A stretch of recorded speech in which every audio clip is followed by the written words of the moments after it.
La ética y la bioética son fundamentales para mejorar la asistencia y el ejercicio de la medicina. En ese sentido, el Comité de Bioética de Aragón intenta actuar como una brújula que ayuda a resolver las dudas y orienta para tomar decisiones en situaciones complejas. Nuestro comité ha abordado un amplio espectro de problemas éticos, como la eutanasia, los cuidados paliativos, la soledad no deseada, la telemedicina o la publicidad engañosa, entre otros.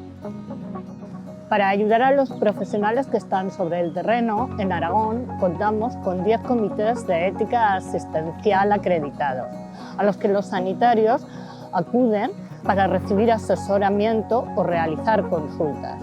Las dudas que tratamos no son exclusivamente de los profesionales sanitarios, también atendemos las dudas de pacientes y de sus familiares.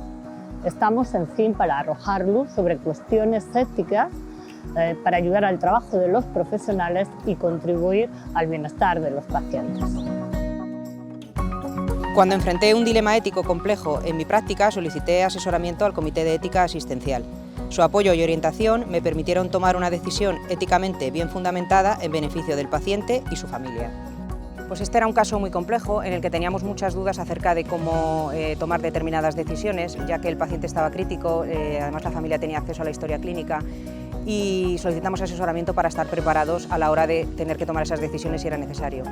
La verdad es que nos asesoraron desde el punto de vista legal muy bien y también desde el punto de vista humano acerca de cómo informar y de cómo abordar con la familia la toma de decisiones respecto al paciente, y fue bastante útil. La verdad es que para mí fue una experiencia muy gratificante, aprendí mucho y creo que es una herramienta, repito, muy útil para el clínico. No solo los profesionales sanitarios y los pacientes y sus familiares se enfrentan a problemas morales. La investigación también debe ser evaluada desde el prisma de la ética. La duda en la investigación nos impulsa a cuestionar constantemente nuestros métodos y enfoques, garantizando que los avances científicos y tecnológicos sean éticamente sólidos y socialmente responsables. La inteligencia artificial, la biogenética, la medicina personalizada son solo algunos de los retos que están a la vuelta de la esquina. Cumplimos 10 años y estamos satisfechos del trabajo realizado, pero miramos hacia el futuro. El Comité de Bioética de Aragón y los comités de ética asistenciales seguiremos trabajando, acompañando y ayudando a los profesionales sanitarios y a las instituciones en la toma de decisiones éticas difíciles e importantes.